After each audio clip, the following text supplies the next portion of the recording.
Hello everyone, আসসালামু আলাইকুম। আমি আছি একে অ্যাগ্রো ইউটিউব চ্যানেল এবং ফেসবুক পেজ থেকেই।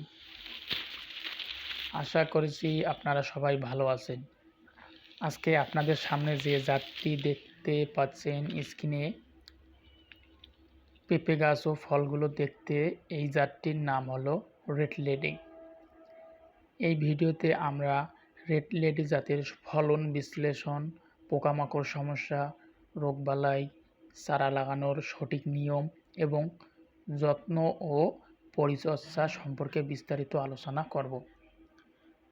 যারা নতুন কৃষক অথবা বাণিজ্যিকভাবে পেঁপে চাষ করতে চান, এই ভিডিওটি তাদের জন্য খুবই উপকারী হবে। রেড লেডি পেঁপে জাতের পরিচিত।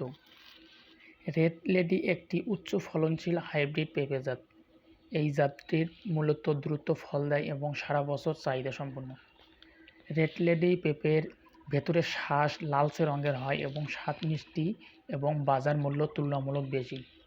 এই জাতের গাছ খাটো হয় ফলে পরিচর্যা ও ফল সংগ্রহ করা সহজ। জমি নির্বাচন ও প্রস্তুতি। রেড লেডি পেঁপে জাতের চাষের জন্য উঁচু ও পানি নিষ্কাশনের সুবিধাযুক্ত জমি বেছে নিতে হবে। বেলে দোআঁশ ও দোআঁশ মাটি সবচেয়ে উপযোগী। জমি ভালোভাবে চাষ দিয়ে ঝুরঝুরে করতে হবে। প্রতি গর্তে 2 থেকে 3 কেজি গোবর বা ভার্মি কম্পোস্ট, 50 গ্রাম টিএসপি এবং 50 গ্রাম পটাশ মিশিয়ে গর্ত তৈরি করতে হবে। চারা রোপণের সঠিক নিয়ম। চারা রোপণের সময় গাছ থেকে গাছের দূরত্ব রাখতে হবে 6 ফুট। বর্ষাকালে অথবা শীতের শেষের দিকে চারা রোপণ করলে ভালো ফলন পাওয়া যায়। চারা রোপণের পর হালকা সেচ দিতে হয়। সার ব্যবস্থাপনা। ভালো ফলনের জন্য নিয়মিত সার প্রয়োগ খুবই গুরুত্বপূর্ণ। প্রতি 20 থেকে 25 দিন পর পর ইউরিয়া, টিএসপি, এমওপি সঠিক মাত্রা প্রয়োগ করতে হবে। ফুল আসার সময় ও ফল ধরার সময় পটাশের পরিমাণ একটু বাড়লেই ফলন ও ফলের আকার ভালো হয়। পোকামাকড় ও রোগবালাই।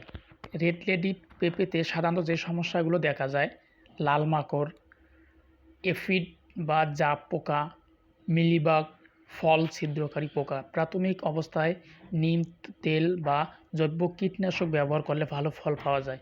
আক্রমণ বেশি হলে কৃষি অফিসের পরামর্শ অনুযায়ী কীটনাশক ব্যবহার করা উচিত।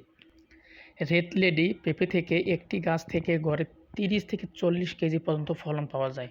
বাজারে এই জাতের পেঁপের দাম ভালো থাকায় কম খরচে ভালো লাভ করা সম্ভব। রেড লেডি পেঁপেতে ফুল ঝরে যাওয়া ও ফল না ধরার কারণ।